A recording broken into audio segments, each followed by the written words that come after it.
For pudding, we're gonna go for some Yoghurt Pannacotta with roasted rhubarb and ginger. And pannacotta, you might be thinking, oh no, it's really full of fat. And most of the time it is, because essentially it's pure double cream. But we're using yogurt, which is naturally way lower in fat. And also the majority of it is made up simply with some milk. And I am enriching it with a tiny bit of double cream, but you know what? You can already tell with taking the double cream out as a majority, we've probably at least half the fat content. Now, the basis of this is to make an infusion with the milk and the cream. So I've got a pan here. I'm just gonna pour my milk into the pan. And then, as I said, just enrich that with the double cream. And then obviously it's pudding, it needs a bit of sweetness, but I'm using sweetness in the form of an unrefined golden caster sugar. And what a lot of people don't realise is that sugar is probably one of the worst things for the body. But if you're using sugars, use unrefined ones because your body processes them so much better. So I've got an orange here, and I'm just going to zest this into this milk mixture. So before I carry on any further, we have got our leaf gelatin here, which is just like this. A lot of people get a bit nervous about cooking with gelatin, and it's actually one of the easiest things you can do. Get these leaves, put it in some water, and we're just gonna let that soak for about sort of 4 to 5 minutes, and when that's done, you just literally stir it into a hot liquid. That's it. Then our final aromatic is vanilla, one of my favourite ingredients.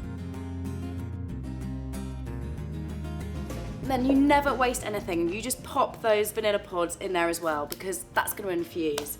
And we'll just leave that just to come up to the boil. I'm just going to give that a stir, and if you get your face close to it, it smells fantastic. Now, the milk is completely infused, and you can actually leave this for about 10 minutes to really suck up and absorb all of that flavour, and it will just be extra delicious. But what we're going to do now is actually just stir in our gelatin, which you can see now has just gone into complete sort of jelly goo. So that's ready now, and I'm just gonna grab a whisk, and I'm gonna whisk this into my yogurt, simple as that. Just very, very slowly. So that is really smooth and lump-free, but because I've got all these aromatics in there, and actually, well, we've got the zest in there, the zest has done its job now, and I wanna strain out the big bits because it's only just gonna be, it would just be a bit weird on the palate, actually.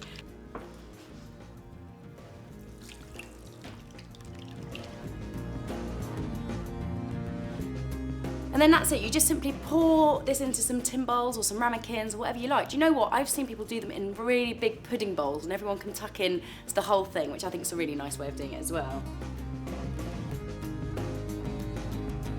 So that's pretty much it. All you need to do now is just cover them in cling film, and then pop them in the fridge for about 5 hours. To go alongside our panna cottas, as I said, we've got some rhubarb, well, roasted rhubarb and ginger. Now, rhubarb actually has to be one of the best things you can have for your liver. It actually goes so far as to regenerate your liver. So really, really, really fantastic. And when it's in season, it's another one of the best British ingredients you can use.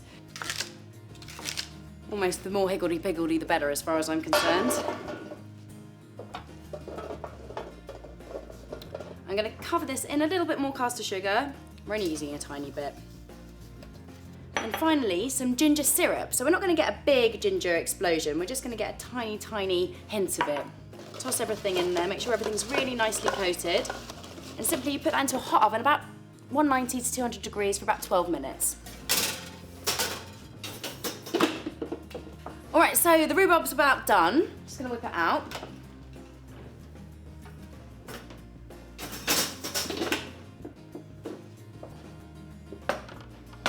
What we need to do is we're going to let that cool, and as that cools, the syrup that you can see is surrounding it is just going to become really nice and thick and syrupy. So the panna cottas are ready, and I mean, you can tell they're set, they're sort of completely firm.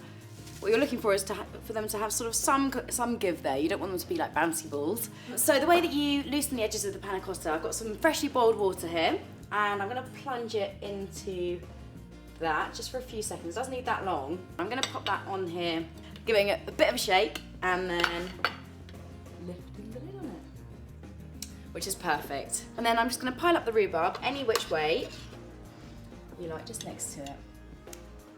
the sauce that you get alongside it. You can just spoon that over the rest of the rhubarb. So there we have it. This is my yoghurt panna cotta with roasted rhubarb and ginger.